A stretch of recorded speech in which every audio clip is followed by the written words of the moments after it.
তাকে নিশ্চিহ্ন করতে চেয়েছে। আমি এই সভায় দাবি জানাচ্ছি, ইলিয়াস আলী, চৌধুরী আলম সহ, সুমন সহ হাজার হাজার যেসব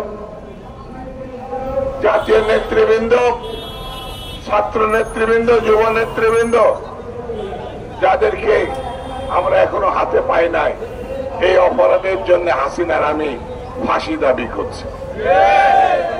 বিচার করবেন কি করবেন না আমরা বুঝতে পেরেছি।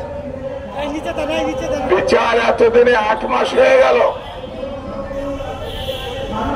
প্রধান উপদেষ্টা সহ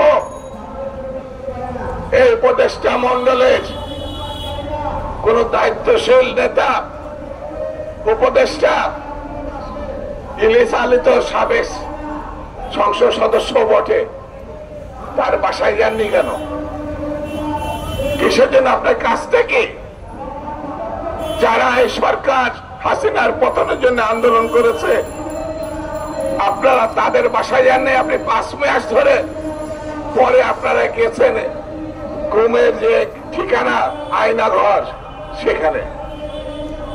সেই জন্য এই সরকারের কাজ কামে দেশবাসী খুবই উদ্বিগ্ন। তারা কি চায় সেটাও আমরা বুঝি না। বিএনপিকে পাশ কাটানোর জন্য, যাতে বিএনপি নির্বাচনের মধ্য দিয়ে, মানুষের সমর্থন আদায়ের মধ্য দিয়ে, ভোটের মধ্য দিয়ে সরকার গঠন করতে না পারে, সেই জন্য নির্বাচনকে এড়িয়ে যাওয়া হচ্ছে বলে আমরা মনে করি। আমরা মনে করি বাংলাদেশে যে এখন অবস্থা দাঁড় করানো হয়েছে, তাতে ষড়যন্ত্রকারীরা যারা গণতন্ত্র গত 15-16 বছর ধরে ধ্বংস করেছে, নিশ্চিহ্ন করেছে, তাদেরকে কোনো না কোনো ভাবে রক্ষা করা হচ্ছে, কোনো না কোনো ভাবে ষড়যন্ত্র করার সুযোগ দেওয়া হচ্ছে। সেই জন্য আমি শুরুতেই বলেছি, বেশি কথা বলবো না, শুধু এতটুকু বলে যায়, গুম খুনের বিচারের উদ্যোগ নেন। যারা অর্থ লুটপাট করেছে তাদেরকে আইনের আশ্রয় নিয়ে আসেন, যারা এখন চারিপাশে ঘুরে বেড়াচ্ছে, যারা প্রশাসনে আইন শৃঙ্খলা বাহিনীতে ফ্যাসিবাদকে প্রতিষ্ঠা দিয়েছে, রক্ষা করেছে, থাকার ব্যবস্থা করেছে, তাদের বিরুদ্ধে আপনার আইনগত ব্যবস্থা নেন।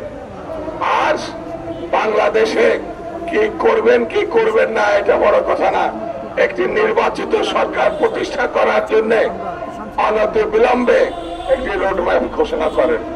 কবে নির্বাচন হবে, কোন মাসে হবে, কোন সনে হবে, আপনারা একবার ডিসেম্বর, একবার জুন, এই ফাজলামি বাদ দেন। এইগুলোর জন্য আমরা তৈরি না।